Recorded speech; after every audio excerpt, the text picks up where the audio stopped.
जय Shivray. Wedding संपून आम्ही निघालो संध्याकाळी सी.ए. शापूरकर सरांच्या फंक्शनला. गाडीत पेट्रोल नव्हतं, सो पहिला पेट्रोल भरून आम्ही निघालो व्हेन्यूकडे. तर आजचं व्हेन्यू होतं नक्षत्रा launch.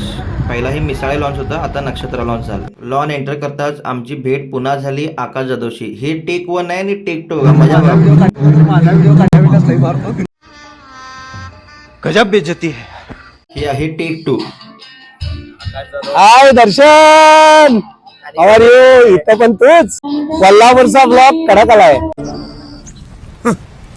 Thanks, love you forever. लवकरच कपलची एंट्री झाली लॉनमध्ये. वेडिंगमध्ये कपल शूट घ्यायला टाइम घालवला नव्हता, सो इथं थोडे आम्ही कपल शूट घेतले. आजचं फंक्शन काय हेक्टिक नव्हतं, फक्त कपल्स रिलेटिव्सला भेटत होते. हे म्युझिक विथ डिनर असं कॉन्सेप्ट होतं. शूट संपवल्यानंतर आम्ही पण जेवण करायला बसलो. आजचं डिनर मेन्यू होतं मटन, ग्रीन चिकन, चिकन 65. मग काय दाबून बडवलं. हे अर्धवट व्हेजिटेरियन बघा, हे अंडा खाणारा व्हेजिटेरियन. मग शूट संपून आम्ही निघालो घरी. तर भेटूया पुढच्या ब्लॉगमध्ये.